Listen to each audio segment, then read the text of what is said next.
काली रात थी। बादल गरज रहे थे और बारिश हो रही थी। काजल और प्रियंका अपनी बीमार माँ की सेवा करने में लगी हुई थीं।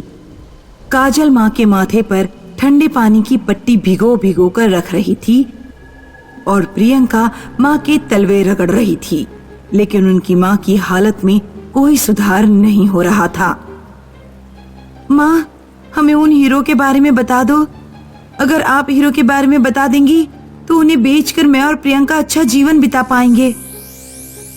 नहीं बेटा, वे हीरे तुम्हें ना मिले तो ही बेहतर है, क्योंकि हीरो के बाहर निकलने के साथ वो चुड़ैल भी गांव में आ जाएगी और मैं नहीं चाहती कि वो चुड़ैल तुम दोनों को कोई नुकसान पहुंचाए।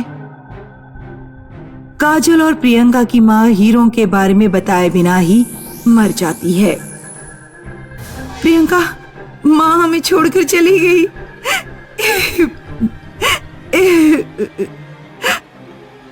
अब हमारा इस दुनिया में कोई नहीं रहा, कोई नहीं।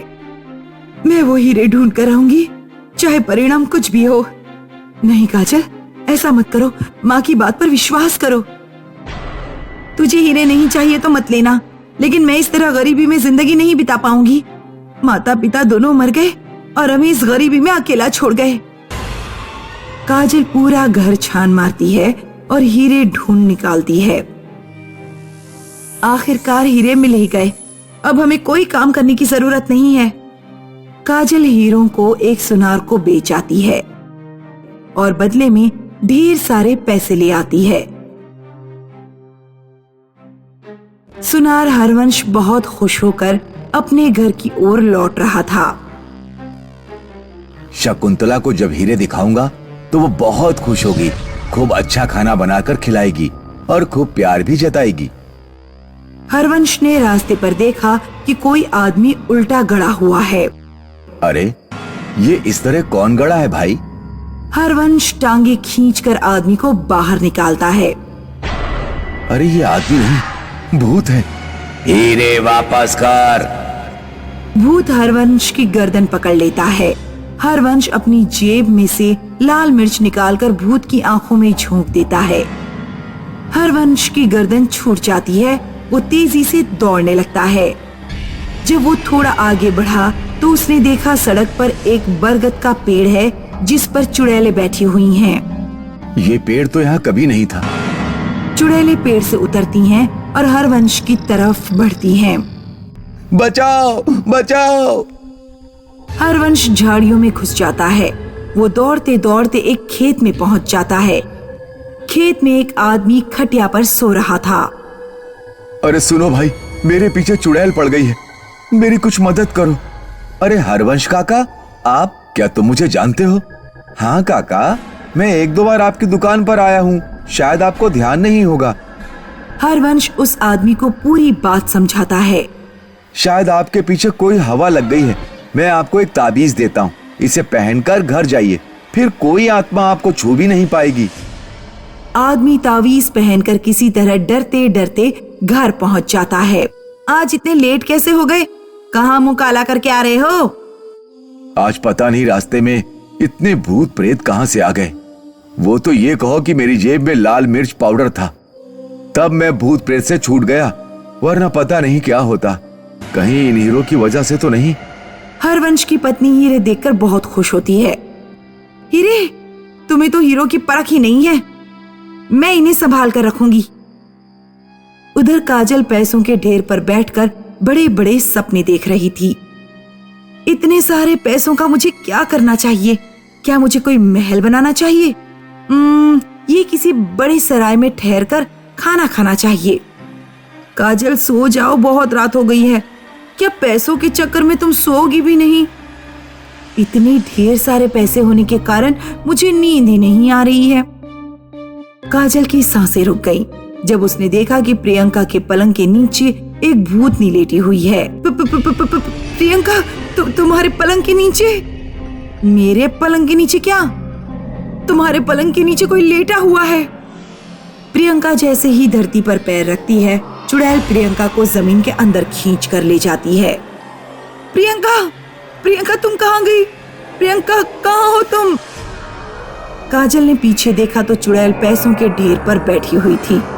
कौन हो तुम और मुझसे क्या चाहती हो? प्रियंका कहाँ गई? अपनी बहन को बचाना चाहती हो तो मेरे हीरे वापस कर। हीरे हमारे हैं, तुम्हारा उन हीरो से क्या संबंध? ये तो तू जानती है कि तेरा पिता एक शराबी था। तेरा पिता मेरे पापा की दुकान पर काम करता था। एक दिन तेरे पिता ने शराब पीने के लिए दुकान से कुछ पैसे चुरा लिए। मेरे पिताजी ने रिपोर्ट लिखवा दी और तेरे पिताजी की खूब पिटाई हुई। फिर तेरे पिता ने बदला लेने के लिए मेरे पूरे परिवार की हत्या कर दी और मेरे हीरे घर से चुरा लिए। मेरे हीरे मुझे वापस चाहिए। हीरे तो मैं हरबंस सुनार को बेच चुकी हूँ। वापस लेकर आ, वरना तेरी बहन तो मरेगी, तू भी नहीं बचेगी। काजल दौड़ती हुई हरबंस के घर पर पहुंचती है। हरबंस काका, दरवाजा खोलो। इतनी रात में कौन आ गया? काका, हीरे वापस कर दीजिए। चुड़ैल ने मेरी बहन को पकड़ लिया है। आप अपने सारे पैसे वापस ले लीजिए। मैंने एक भी पैसा अभी खर्च नहीं किया है। हीरे नहीं मिलेंगे, एक बार बेच दिए तो बेच दिए। भाग यहाँ से। ऊपर देखो। रमेश की पत्नी ने जब ऊपर देखा तो चुड़ैल छिपकली की तरह छत पर चिपकी हुई थी। चुड़ैल सीधे हरबंस की पत्नी के ऊपर गिरती है और उसका गला घोंटकर उसे मारने लगती है। हरवंश दौड़ता हुआ कमरे के अंदर आता है और हीरे उठाकर ले जाता है। ये लो हीरे, लेकिन मेरी पत्नी को छोड़ दो। चुड़ैल हीरे लेकर गायब हो जाती है। काजल अपने घर की ओर दौड़ी। प्रियंका, भगवान का शुक्र है तुम वापस आ गई। मुझे माफ कर देना प्रियंका। काश मैंने माँ की बात मान ली होती तो हमारे साथ ये सब नहीं होता। कई महीनों के लॉकडाउन के बाद प्रिया और गौरव का स्कूल दोबारा खुला था। माँ, हमारा स्कूल खुल गया है। इतने महीनों बाद स्कूल जाएंगे, दोस्तों से मिलेंगे, कितना मजा आएगा। कुछ मजा नहीं आएगा। स्कूल बंद थे तो आराम से घर में वीडियो गेम खेलने को मिल रहा था। अब ढेर सारा होमवर्क करना पड़ेगा। गौरव अपने कमरे में जाकर वीडियो गेम खेलने लगा। अचानक उसे वीडियो गेम में एक भयानक चेहरा दिखाई दिया। कल स्कूल में मिलते हैं। मम्मी! गौरव की माँ और बहन उसके रूम में आते हैं। क्या हुआ गौरव? वीडियो गेम में कोई चुड़ैल है। इसमें इतनी चिल्लाने वाली क्या बात है? कोई कैरेक्टर होगा गेम का। नहीं, कोई भयानक आवाज में बोला। ज्यादा वीडियो गेम खेल खेल कर तेरा दिमाग खराब हो गया है। अब सो जा, कल स्कूल जाना है। प्रिया भी अपने रूम में सोने चली गई।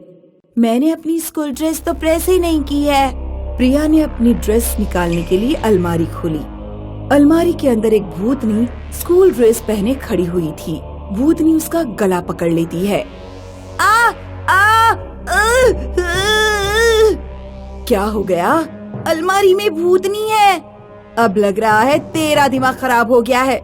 माँ अलमारी खोलकर देखती है। कहाँ है इसमें भूतनी? अगले दिन प्रिया और गौरव स्कूल के लिए निकले। दोनों एक पेड़ के पास खड़े होकर अपनी स्कूल बस आने का इंतजार कर रहे थे। कल हमारे साथ जो हुआ वो हमारा वहम नहीं था। लेकिन माँ हमारी बात का विश्वास नहीं करेंगी। शायद कोई हमारी बात का विश्वास नहीं करेगा।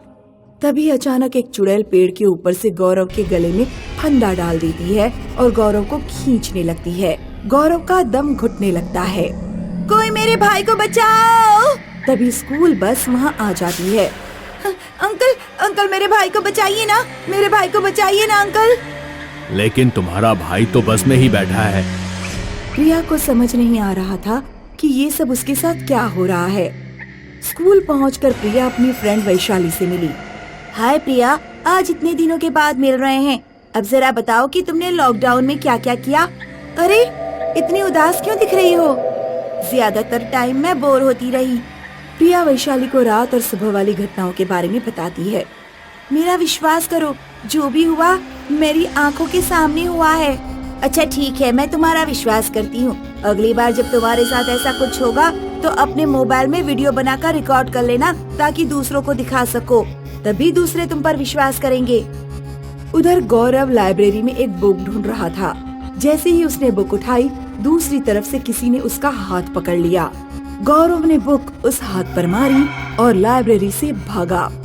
गौरव घबरा गया था। वो वाटर कूलर पर जाकर पानी पीने लगा। वाटर कूलर की टंकी से अचानक एक रस्सी निकली और गौरव का गला दबाने लगी। गौरव ने बड़ी मुश्किल से रस्सी अपनी गर्दन से हटाई और अपनी क्लास की तरफ भागा। स्कूल की छुट्टी होने के बाद प्रिया और गौरव बस में मिले। क्या तुम्हारे साथ स्कूल में कुछ हुआ? नहीं, क्या तुम्हारे साथ कुछ हुआ था? गौरव लाइब्रेरी में अपने साथ घटी घटना प्रिया को बता रहा था। तभी अचानक बस रुक गई। प्रिया और गौरव ने देखा कि बस में उनके अलावा कोई स्टूडेंट नहीं है। ड्राइविंग सीट पर एक भयानक चुड़ैल बैठी हुई है। तुम दोनों के पिता डॉक्टर अजय गुप्ता की वजह से मैं और मेरा पूरा परिवार मारा गया। अब तुम लोग भी मरोगे। चुड़ैल प्रिया और गौरव की तरफ बढ़ती है। दोनों दरवाजे से बाहर भाग जाते हैं। चुड़ैल बस से उनका पीछा करने लगती है।